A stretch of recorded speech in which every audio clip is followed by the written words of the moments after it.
United States, 2024 triple NCAA gold medalist, made the final in Paris at the Olympic Games and in Tokyo last year. The double Olympic champion over 400 metres, Shawnee Miller-Uibo, is back on the track. She kind of said she'd retired from 400 and 2 children later, and she seems to be trying to figure out if she can be a world-class 200-metre runner. Shericka Jackson is the fastest woman alive, 21:41 to take the world title in Budapest. She was back on the podium with a bronze medal in Tokyo. And she was beaten to the finish line by Amy Hunt of Great Britain that day. It was a breathtaking silver. She's wintered well, her personal best over 60 metres. But Hunt will be relishing the opportunity to go up against the likes of Shericka Jackson and this woman, Sha'Carri Richardson, one of the stars of those World Championships in 2023. With gold in the 100 and the bronze in the 200. And she was 5th in Tokyo, despite a pretty disrupted 2025. Anavia Battle goes in lane 4. She won the first 4 Diamond Leagues last year. Backed it up with a 4th place at the World Championships as well. Jenna Prandini has done 22:36 this season already. The fastest in a couple of years. A big part of the US relay squad in the last few years. Chen Yunjia, the 17-year-old, takes lane 2. She's the Asian senior champion last year at the age of just 16. What's up, guys? Welcome back to the channel once again. This is Grantos reaction, and if you're coming first to my channel, please remember to subscribe, like, and also to comment. So guys, in today's video we are looking at some amazing results from the Shanghai Diamond League, and once again Jamaica really dominated, and why they showed as to why they are the kings and queens of the sprinting of the world. First of all, let us congratulate the Tia Clinton, who won the 100 meters, and also in 200 meters Shericka Jackson also delivered very well, and also into the 400 meters Nikesh Price also won it and delivered it very well. So guys, let us watch this great performance by the Jamaican steady, and then I'll be coming back with more comments. Please stay connected. Season. On your marks. What a treat to have some of the best sprinters in the world at this stage of the season going head-to-head. Anavia Battle, so good at this point last year. Sha'Carri Richardson, so quick over 100. Amy Hunt, the new global medalist. And Shericka Jackson, the fastest woman alive over half a lap. This is the women's 200 metres.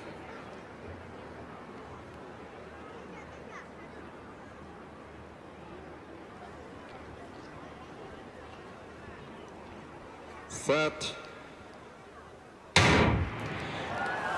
And they're away in the women's 200 metres. And not much to choose between the athletes in the first 50 metres. Shawnee Miller-Uibo just been caught by Jackson at the moment, but you'd expect that Uibo might come strong in the end with their 400-metre history. Shericka Jackson at the moment slightly ahead of this field. The Jamaican trying to start 2026 off with a win, and she does, 22:07 into a slight headwind. But that's an important win for Shericka Jackson. She was sensational in 2023. She didn't start in Paris at the Olympic Games. It was a good return to form in Tokyo last year for her with a bronze medal over 200. But you felt like she was playing catch-up all year. Perhaps 2026 will be smoother for Jackson. We saw her at the World Relays just running in the heats of the women's 4x100. But here, starting her season off on the Diamond League circuit with a win. And I just saw it flash up, a 2nd place for Shawnee Miller-Uibo. That's pretty cool. It is pretty cool. Let's look at this again. Good start here from Richardson, but for me, Jackson, one of the best bend runners in the business. And is this Shericka back? That was one of the questions being asked in the run-up to this brilliant race. It is one of the most stacked of the entire program here. Shawnee Miller-Uibo on her return. This is her first Diamond League meeting since Zurich 23. She'll be delighted, I'm sure. The taller athlete really pushing hard to try and track Jackson down. But once Jackson got her nose in front, she was away, and she held on under some pressure. Hunt likes to come late, but didn't have enough, left herself too much to do, and came in just behind Richardson. But Jackson, as you mentioned, was unstoppable in 23. 24 was a devastating season with that hamstring problem that cost her the Olympic Games. And 25 was really a sort of a transition year, wasn't it, really? And the fact that she got her bronze medal in Tokyo, her faithful medal she called in, I think that's a great start for the Jamaican. She's just outside the meeting record. That still says to Shawnee Middleweed. We've also got a fascinating men's 300 metres hurdles later, featuring Carsten Warholm and Alison Dos Santos. But it is the women's 400 metres which gets the 2026 Diamond League season underway. So let's take you out to China and join your commentators, Chris Dennis and Hannah England.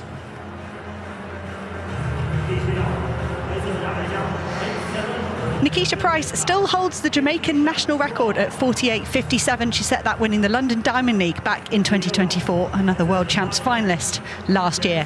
Sawa Nasser is on her season opener here. The 2019 World Champion took a brilliant bronze behind Sydney McLaughlin-Lavrone and Marilady Paulino last summer.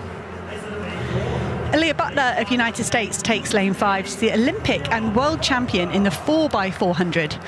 Very good individual athlete as well, 49.09 her best. Martina Weil of Chile had a wonderful 2025, setting 10 national records. She ended up missing the final at the World Championships by just 1/100th of a second. So that lifetime best, 49.72, is the national record for Chile. Stacey Ann Williams of Jamaica goes in lane 3. This is her first 400 of the season. She ran 49.59 last year at the World Championships. She's actually been dabbling in 800s, Williams. She's got down to 2:02, so I wonder if there's a bit of a shift for the Jamaican for this next stage of her career. Paris Peoples takes lane 2 in the United States. This is her 12th 400 of 2026. She has got 2 global golds in the last few months, though, indoors and at the World Relays. And the final athlete in lane 1 is Kanundra Davis of the United States. New lifetime best set in Nairobi at the Kipkeino Classic, one of the Continental Tour Gold events. That's 51.46. So all 9 lanes being put to use here in the women's 400 metres. Sawa Nasser, one of the fastest women of all time, highlights this field in lane 6. Meeting record currently 49.63 from Noveline Williams-Mills, all the way back in 2006. Nasser often starts fast in her season. Let's see what she's got today.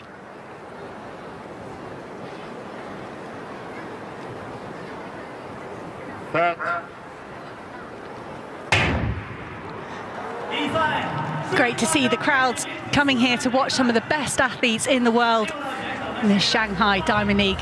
And Sade Williams has gone off incredibly fast out in lane 9. It's quite hard if you can't see all the other athletes around you. And at the moment, Williams has pulled away from Gomez for these athletes at this point in the season.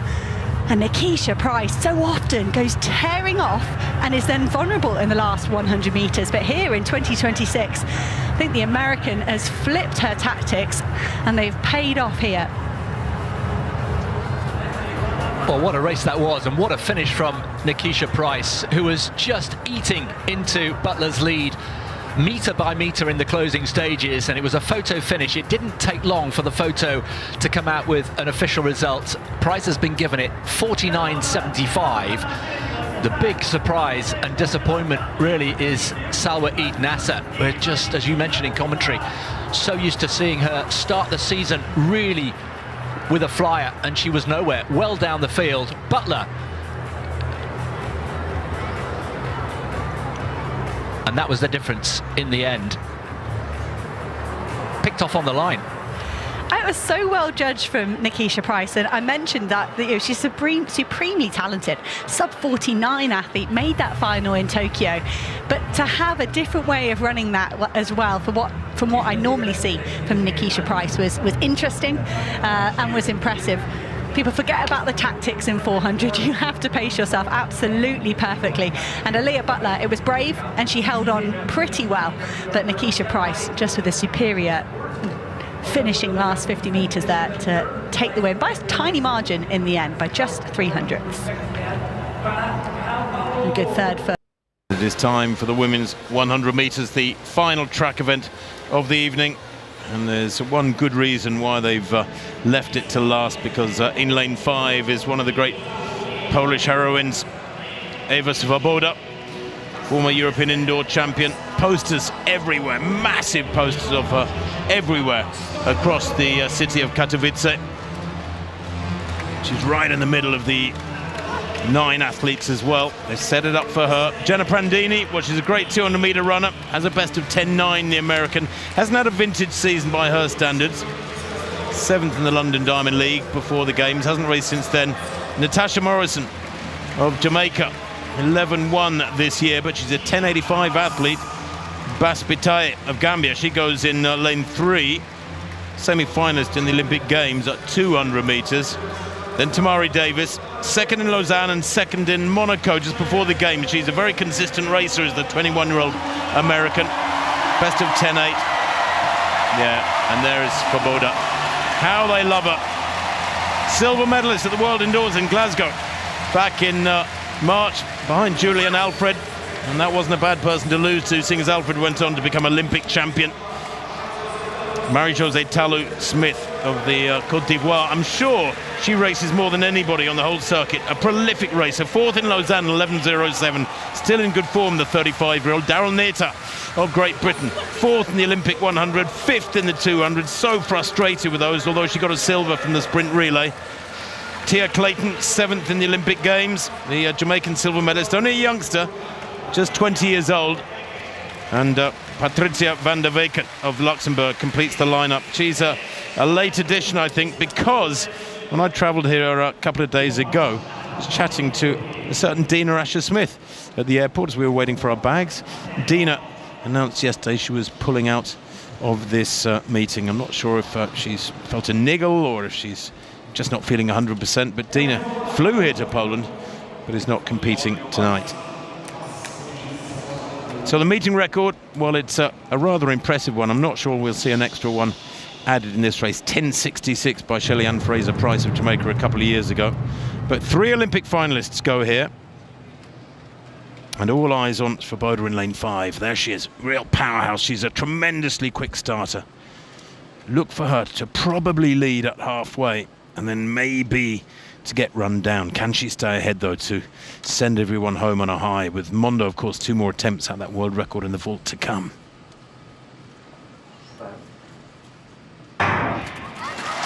Well, a really good start from Tamari Davis there, 4th from right. Svoboda's got some running to do here yet. I don't think she's going to win this one. Really good running on the near side, too, from Tia Clayton. Tia Clayton takes it there on the near side, I think. Probably the shortest athlete in the race and the youngest at 20. The Jamaican in lane 8, I think, just nicked that. 10.81. Well, it is super fast. That's the 5th fastest time in the world this year. And for Clayton, it is indeed a new lifetime best by a pretty big chunk. 10.83 she's given, in fact, but it is nonetheless a lifetime best. Svoboda didn't get her usual bullet start from lane 5. Wasn't able to get the blood up for the crowd through the first half at least. But Clayton, well, she's similarly small in stature, but boy, did she hold her form well through the second half and just hung on there because it was really tight, Hannah. I don't think there was a lot in it. Let's have a look at the times. 10.83, 10.83, 10.84. Okay guys, welcome back again. Hope you've just watched those races being dominated by the Jamaicans, and that clearly shows the reason as to why Jamaica really is the one which owns the queens and kings of the sprinting nations. Okay guys, let us first of all congratulate Tia Clayton, who really delivered a fantastic performance in the women's 100 meters. Crossing the line at a personal best, that is a huge achievement. Getting a personal best at this level, that all hard work is paying off. She looked confident, powerful, and ready to compete against the best athlete in the world. Then let us also move to the 200 meters where Shericka Jackson also delivered a powerful performance whereby she really looked calm, ready to take the race forward. She really dominated at that race, and she has been dominating this approach across many years. That really shows how determined she is and how really hardworking she is. So Sherika Jackson continues to show great consistency and experience on the international stage. Whenever she steps into the track, you already know is going to win that particular race, and that really made her to win that race very, very easy. Then the success just didn't stop from there. In the women's 400 meters, Nikesh Price added another victory for Jamaica, winning that race really, really well. 400 meters. Imagine winning winning in different places. We have seen in 100 meters Jamaica dominating, 200 meters Jamaica dominating, and this is the other one, 400 meters, whereby Nikesh Price who really won it for Jamaica. That really shows how Jamaica are determined and they are hardworking when it comes to short races. So running for under 50 seconds is never easy. And this was another strong performance that helped Jamaica dominate the meet. What stands out to me is not just the individual victories, but the overall strength of Jamaican track and field, winning 100 meters, 200 meters, and 400 meters at the same meet. That shows incredible depth and talent. It's not just athletes carrying the country. There are multiple athletes performing at very high level. A big reason for this success seems to be strong investment in schools, youth programs, and the coaching. Jamaica continues to develop talented athletes from young age, giving them support, and they need the world-class competitors. The system keeps producing stars each and every year, and that's why you will never see them losing whenever it comes to these short races. So Jamaica usually just continue dominating in these particular races each and every year because they usually practice every time, and there's this saying that I usually say that practice makes perfect, and this thing has made them to be perfect when it comes to track and field. Then they have been dominating these for quite some times, and it's always impressive to see how a country with a relatively small population continues to compete with the best of the biggest nation in track and field. That speaks volume about the dedication of the athletes, coaches, and everyone in sport. Overall, this was a great day for Jamaica. The Tia Clinton with the personal best of 100 meters, Sherika Jackson taking the 200 meters title, and Nikesh Price winning the 400 meters. 3 events, 3 victories, and another reminder that Jamaica sprinting among the best. That really shows how Jamaica is determined and how Jamaica continues to dominate in those races for quite a long time, and that clearly shows how they usually set records. They have been dominating in those races for over 50 years. For over 50 years, setting records, breaking their own records, whereby no country have ever come to compete with them when it comes to these particular races. Imagine setting a legacy for over 50 years dominating in those races. That's not a joke at all. That's not a joke at all, people, because it comes with determination and composure when it comes to that track and field. And also in these short races. So Jamaica have been dominating in these short races for quite some times, and the only country that usually try to compete with them, maybe let us say it's Team USA. Team USA usually try to compete with them, but they have never deleted the Jamaican legacy. Jamaica is just continuing to write history, making records that are unbreakable. So guys, let me see how you just view the race. Do you really think that Jamaica are the queens and kings of sprinting? Drop your comments in the comment section, and we will be interacting more. Bye for now. See you in the next video.